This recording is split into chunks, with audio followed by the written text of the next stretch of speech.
If you are a company that does extension conversions, then this video is for you. We are going to be breaking down exactly what you need to be doing from a marketing strategy to generate a consistent flow of inquiries. Myself and James, we have worked with a lot of different extension conversion companies, so we know exactly what works and also what doesn't work when it comes to marketing. So James, take it away. So step number one, what I'd be looking to do to grow is a Google business profile. If you already have one, I'd be making certain that I would be reaching out to all my existing clients to try to get me as many 5-star reviews as possible. It's a great way, a Google business profile, to generate more leads. There's obviously getting citations and doing Google business profile posts and uploading photos on there. So that's definitely step one that I would be doing to try to generate more local leads. So step number two, this is kind of to bolster on to your actual Google business profile, is I would be creating dedicated service pages for each of your individual services as SEO optimized pages on your website. Now, the good thing is when you start doing that, it's also going to help, first of all, rank your actual SEO optimized page, but there's also a more likeliness chance of your Google business profile ranking and showing up for those keywords as well. So you're indirectly going to get more phone calls as well. Yeah, for sure. And if you are looking for more local leads, another option that you could be doing is PPC lead generation. That's pay per click within Google or within Bing, where you're trying to target the bottom of the funnel keywords that can try to generate you some more inquiries. The difficult part to this is you need to make certain you do team up with a good pay per click agency, because there is click fraud. And there's also needing to build up like a negative keyword list, so it's not people applying for jobs like a careers kind of job. So PPC can work well, but it can, in the wrong hands, you can waste a lot of money. But it's another way of generating local leads. Yeah. And then after that, you've also got like meta ads as well. So like Facebook, Instagram, where the next time when somebody goes on to Facebook, they might be scrolling, they might see your ad. Now, there's a few different ways that you can set up Facebook ads. You've obviously got option A, which is like lead forms, which is like really easy to do. They don't even leave the Facebook platform, like they never click onto your actual website. Now, the issue with lead forms is that the quality might not be great, but you can obviously add more questions in to try and up that quality of the actual lead. Then you've also got conversion ads as well, where that actually gets sent through to your website, and then they fill out the contact form to you or on your website as well. So you've got a couple different options there that you can do. Yeah, for sure. And then another way to grow more local leads could be organic social media. So posting regularly on Facebook, on Twitter, on YouTube, on Pinterest, on Instagram. There's lots of different platforms out there that you can be trying to get there. Reddit's quite big nowadays. In Quora, it's quite big. If people have got questions and you can answer it. So organic social media is another great way to be generating more local leads for your business. With organic social media, I would say that it's more of like a volumes game. So you want to try and make certain that you're constantly uploading, whether it's for example a daily schedule or a weekly schedule. You might say, okay, I want to try and upload 5 videos a week, and you should just try and stick to that, especially when it comes to like algorithms like YouTube and Twitter and stuff. Yeah, for sure. I mean, what's your thoughts on using any sort of AI agents if they can try to team up with someone to get use like N8N to kind of automate and schedule posts on social media? Like, what's your thoughts on that? Of using trying to leverage artificial intelligence? It's all the rage nowadays for trying to generate more leads. Would you try to team up with like an AI consultant to set that up? Yeah, so I mean, you can definitely go down that route where you're setting up AI agents to potentially crop up some videos and auto publish to YouTube, Facebook, Twitter, and stuff. But another thing that I would also be focusing on is AI search. So a lot of people have started to kind of move away from Google. Not everyone, because there's billions of people still using it every single day, but there are slowly people starting to search in engines such as like ChatGPT, Gemini, Claude, Grok. And if your brand isn't actually showing up in any of those, you will have a little bit of an issue showing up and generating leads on those search engines as well. So that's another thing that I would be focusing on as a company. Yeah, and also if you're looking for more business leads in the local area, something else that I would definitely be looking to do is team up with some of the tradespeople websites. So you've got certain ones like Check a Trade, you've got Bark, you've got Builder Builder, you've got Trust a Trader, you've got Rated People. All these different platforms can generate you more local leads.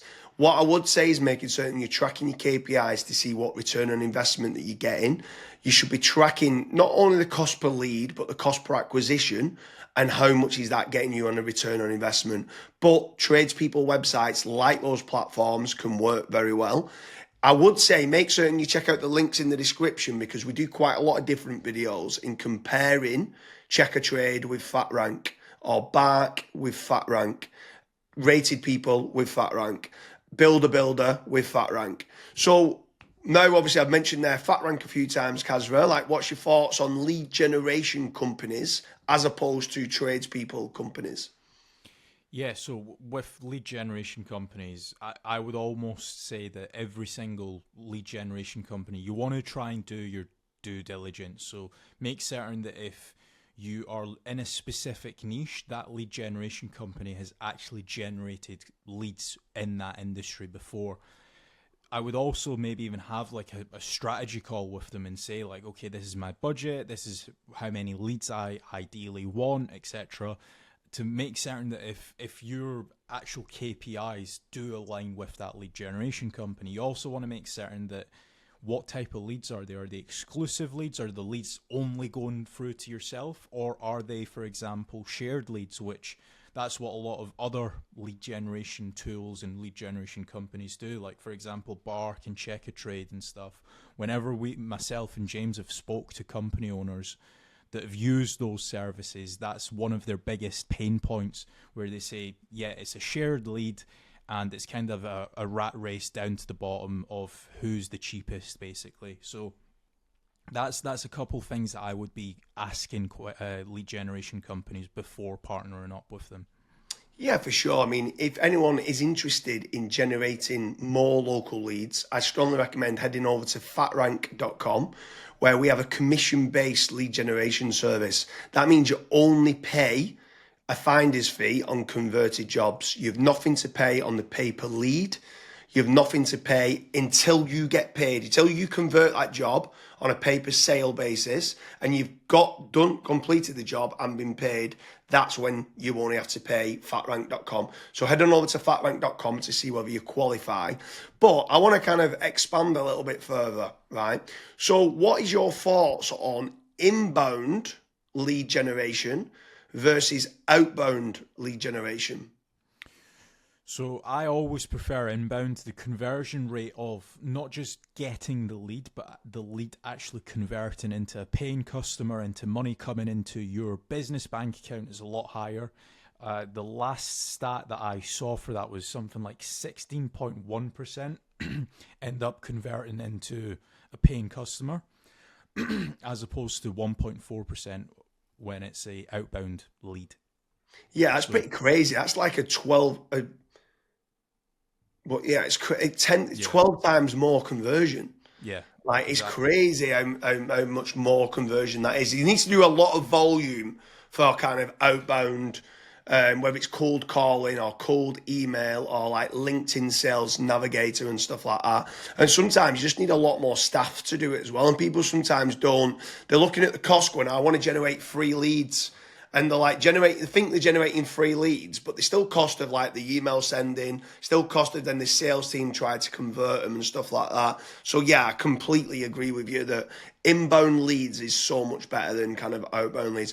But then what's your thoughts then on some people ask the question that come through that want local leads and then they talk about are these real-time leads? Like, is real-time leads very important to get? So as soon as they inquire, it comes through to you straight away.